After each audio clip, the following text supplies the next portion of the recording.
Stevie, another month and another award for you and your team. You must be delighted.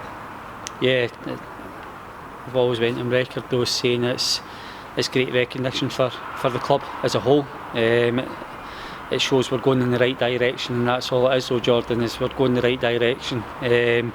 Definitely not getting carried away, but really pleased that, you know, on the back of Hugh Murray getting Player of the Month last year, that Kyle Turner's now won Player of the Month as well, so it leaves us with a good feeling.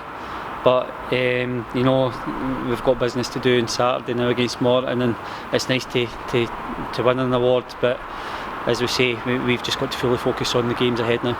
When I spoke to you last month regarding your award, you said it was about continuing that momentum, building on it and keep progressing. We've obviously done that, so it must please you the way that we went about our business in November, because we've had a lot of tough games. Yeah, very pleased, and I think you're looking back at the fixtures, the nothing, albeit there wasn't very many chances on the day, but I thought it was a very solid performance. We then have Hearts, the Clyde game when we found ourselves 2-0 down.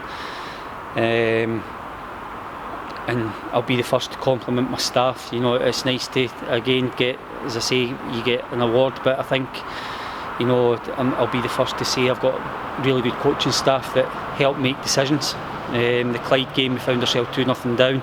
We managed to find a way with a lot of heated discussions on the bench involving Steve Whittaker, Greg and Jason, where we come up with an answer, but you know, it's also the players taking part and making sure that we win games like this, and it ended up getting us into the seeded side of the group and gave us a chance to progress in the tournament like we did. We then had a really good game against Hearts, which brought a lot of positive attention and plaudits, and you know, as I say, the players were excellent, and the game plan that night that they carried out. And then we went up to a tough place at Arbroath to you know, get the reward of now facing St Johnstone this month in the quarter-final. So a very pleasing month, a hard month, but I want to compliment my coaching staff and all the help that they give me as well for allowing us to progress as a football club at the moment. I know that you grew up with guys like Jason and Greg and played with them and now coaching with them. How important was that relationship before to allow you to really evolve the club, and how important is it now that, even though you're saying there's going to be some heated discussions on the bench, people you know that you could trust their opinion even if maybe you don't always agree with it? I think you've used the right word there though, Jordan, opinion. You know, and I value their opinions, and it's purely because we've got Dunfermline's best interests at heart.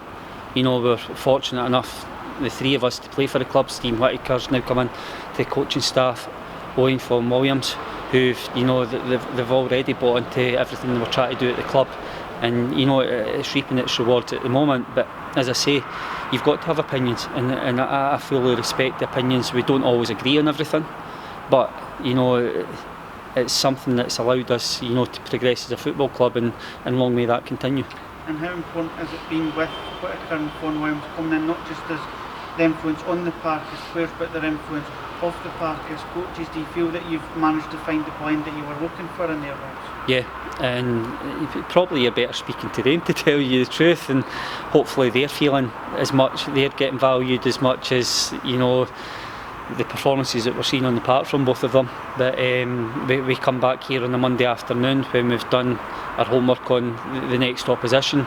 We plan the week ahead, you know, Tuesday session, Thursday session, and then Friday the way we're going to try and shape up towards playing the next opposition. And you know, it's the hidden hours that people don't see. It's not just the hours on the training pitch and the thought and the debates that you come up with, the problem solving that you try to, but you know, the humbleness the coaching staff is, I think we'd be the first to admit, for all the work that you do away from it, the players that we've got are, you know, first hand this year has been different class, because they deserve most credit than all. You know, we've faced going 2-0 down against Clyde, we've come back and won the game, and at the weekend, you know, it wasn't a place that we wanted to find ourselves, 2-0 down in a derby game at Starks Park, but we found it again. And as I say, that's a mentality that the players have got amongst themselves, and now long may that continue.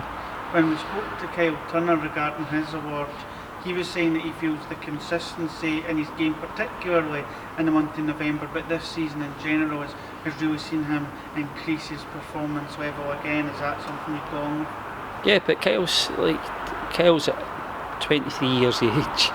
he's only had 2 full-time pre-seasons, and there's the debate, or my remit when I came into the job was that we wanted to give players an opportunity, and Kyle very much typifies what we're looking for in a football player at Dunfermline. There's excitement that he can get better. Kyle's the first to admit that he thinks he'll get more consistent. I think he can add goals to his game at this level. I think he can add assists, and he's been very much a part of our success this season. But we're only 2 months into a season, and consistency, you're judged on your career, try to be consistent over the period of a full season. So Kyle very much has got a lot of development in him and a lot of good years ahead of him. So we're very happy, and he rightly deserves the award this month. Sorry. What must please you is that the fact that once again he's saying to us that he wants to add goals to his game, like you said. He wants to continue improving each day, each training session, each match. He's not resting on his laurels and taking this award as anything more than he's had a good month, but it's time to prove that again in December. Yeah, but I think then that typifies with Kyle saying that. It's Kyle wants to do it. That's the important thing. It's not us asking him to do it. It's Kyle wants to do it, and that's important to us as a coaching staff. If your players want to do something, we always say it's easy to win a game on paper, but they want to do it. It's not a fluke that we've come from 2 goals behind against Clyde. It's not lucky that we've come from 2 goals down in a game that we were all disappointed in the first half on Saturday. Not in terms of their effort, but Ray started the game spriter.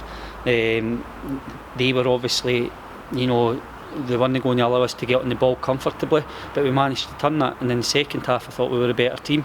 We lost 2 bad goals at the weekend, but we didn't feel sorry for ourselves. We went and done something about it, and as I say, we scored 2 very good goals. Fraser Murray, great finish, cutting inside onto his right foot, and then Ryan Dowd done terrific down the right hand side, and Declan's volley was an exceptional finish. So as I say, long may that attitude and performance levels continue like that. Well done again, Stevie. Cheers, thanks Jordan.